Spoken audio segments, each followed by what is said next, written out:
Hello. അപ്പോൾ ഉത്രാടമാണെന്ന് മനസ്സിലായല്ലോ. അപ്പോൾ ഉത്രാടത്തിൻ്റെ അന്നുള്ള ക്ലീനിങ്ങും കാര്യങ്ങളും ഒക്കെയാണ് രാവിലെ തന്നെ നടത്തിയത്. അപ്പോൾ ഒരുമാതിരി റൂമൊക്കെ ഒന്ന് ഒതുക്കിയതിന് ശേഷം ഞങ്ങൾ വൈകിട്ട് ഫൈനൽ ഷോപ്പിങ്ങിന് ഇറങ്ങിയതാണ്. ഓണത്തിൻ്റേതായിട്ടുള്ള ഫൈനൽ ഷോപ്പിങ്ങിന്. അപ്പോൾ ആദ്യമേ തന്നെ അത്തപ്പൂവിനുള്ള പൂവൊക്കെ ഇവിടുത്തെ ഒരു ഫ്ലവർ ഷോപ്പിൽ നിന്ന് വാങ്ങി വെച്ചു. പിന്നെ ഞങ്ങൾ നേരെ ദൽമ മാളിലാണ് പോയത്. അവിടെ ചെന്നിട്ട് ഫൈനൽ ഷോപ്പിംഗ് ഞാൻ പറഞ്ഞല്ലോ, ഓണത്തിന് പറ്റിയതോ അല്ലാതെയോ ഒക്കെ എന്തെങ്കിലും ഉണ്ടോ എന്ന് തപ്പാനായിട്ട് പോയതാണ്. വലിയ കാര്യമായിട്ട് ഞാൻ അവിടെ നിന്നൊന്നും എടുത്തില്ല. പക്ഷേ എന്നിരുന്നാലും ഷോപ്പിംഗ് എപ്പോഴും ഒരു വീക്ക്നെസ് ആണല്ലോ. ഞാൻ ഏറ്റവും കൂടുതൽ ടൈം സ്പെൻഡ് ചെയ്യുന്നതും ഈ ഒരു കാര്യത്തിലാണ്. പിന്നെ നോക്കിയപ്പോൾ ദൈവമേ, നീണ്ട നിവർന്നൊരു കണ്ണാടി എവിടെ ഇരിക്കുന്നത് കണ്ടു. കണ്ണാടി എവിടെ കണ്ടിരുന്നാലും ഒന്ന് നോക്കാനുള്ള ടെൻഡൻസി നമുക്കുണ്ടല്ലോ. പിന്നെ ഇത് ഞാനൊരു മെഹന്തി വാങ്ങിയതാണ്.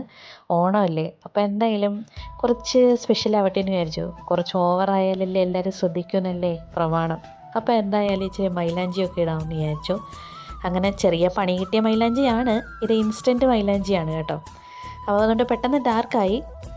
അങ്ങനെ അതെല്ലാം കഴിഞ്ഞു. രാവിലെ തിരുവോണത്തിൻ്റെ അന്ന് രാവിലെ എണീറ്റു. അപ്പോൾ ഗുഡ് മോർണിംഗ്. അപ്പോൾ ഇന്ന് തിരുവോണമായി. അപ്പോൾ രാവിലെ തന്നെ ഫ്രഷായിട്ട് അത്തപ്പൂവിൻ്റെ പരിപാടിയിലേക്ക് അങ്ങ് കയറാമെന്ന് വിചാരിച്ചു. അങ്ങനെ പൂവൊക്കെ എടുത്ത് സെറ്റ് ചെയ്ത് വെച്ചുകൊണ്ടിരിക്കുകയാണ്.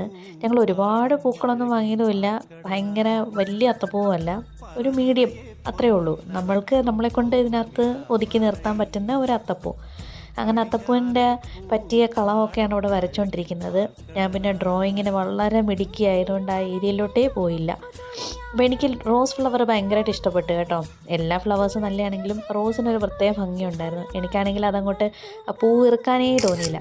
അപ്പോൾ അത് വെച്ചിട്ട് ഞാനൊരു ഫോട്ടോ അങ്ങ് എടുത്തു. പിന്നെ അത് കഴിഞ്ഞിട്ട് അത്തപ്പൂ ഫൈനലാക്കി എല്ലാം ഇട്ട് കഴിഞ്ഞതിന് ശേഷം ഫൈനൽ സെറ്റിംഗ് ആണ് ഒന്നുകൂടെ നടക്കുന്നത്. അപ്പോൾ ഇതാണ് ഞങ്ങൾ സെറ്റ് ചെയ്ത ഞങ്ങളുടെ കുഞ്ഞ് അത്തപ്പൂ. ഒരുപാട് വലിയ പൂക്കളൊന്നുമില്ല, കുഞ്ഞ് അത്തപ്പൂവാണ് സെറ്റ് ചെയ്തത്. അപ്പം അത്തപ്പൂ റെഡിയായാൽ പിന്നെ ഓണത്തിൻ്റെ ഫോട്ടോ എടുക്കാതിരിക്കാൻ പറ്റത്തില്ലല്ലോ. നമ്മൾ മെയിനായിട്ട് അതിന് വേണ്ടിയിട്ടാണല്ലോ അത്തപ്പൂവൊക്കെ സെറ്റ് ചെയ്യുന്നത്. അങ്ങനെ 2-3 ഫോട്ടോസൊക്കെ എടുത്തു. പിന്നെ ഇതൊരു വീഡിയോ വെറുതെ എന്താണ് ഈ വ്ളോഗൊക്കെ എടുക്കാൻ വേണ്ടിയിട്ട് നമ്മൾ വീഡിയോസൊക്കെ എടുക്കുമല്ലോ, അങ്ങനെ എടുത്തൊരു വീഡിയോ ആണ്. പിന്നെ ഇപ്പോൾ ഓണത്തിന് ഞാൻ 2 ഔട്ട്ഫിറ്റ് ചൂസ് ചെയ്തു. ഒന്ന് വാടാമല്ലിയും പിന്നൊന്ന് ഈ വൈറ്റുമാണ്. അപ്പോൾ ഏതാണ് ഇഷ്ടപ്പെട്ടതെന്ന് കമൻറ്റ് ചെയ്യണം കേട്ടോ. നിങ്ങൾക്ക് എന്തെങ്കിലും പ്രിഫറൻസ് അങ്ങനെ എന്തെങ്കിലും പറയുന്നുണ്ടെങ്കിൽ കമൻറ്റ് ചെയ്യുക കേട്ടോ. പിന്നെ ഇതാണ് ഓണത്തിൻ്റെ ഔട്ട്ഫിറ്റ്. മെയിൻ ഔട്ട്ഫിറ്റ് ഇതാണ്.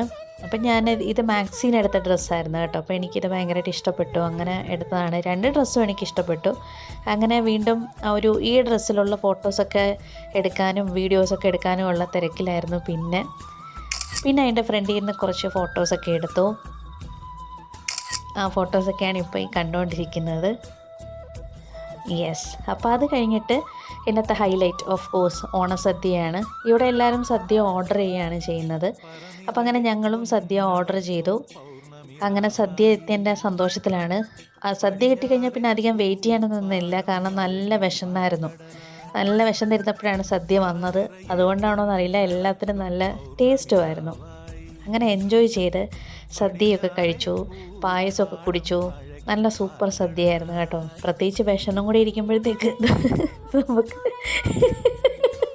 എല്ലാത്തിനും ഭയങ്കര ടേസ്റ്റ് തോന്നുമല്ലോ. അപ്പോൾ ഇത്രയൊക്കെ ഉണ്ടായിരുന്നല്ലോ ഞങ്ങളുടെ ഓണം വിശേഷങ്ങൾ. എല്ലാവർക്കും ഒരു ഹാപ്പി ഓണം.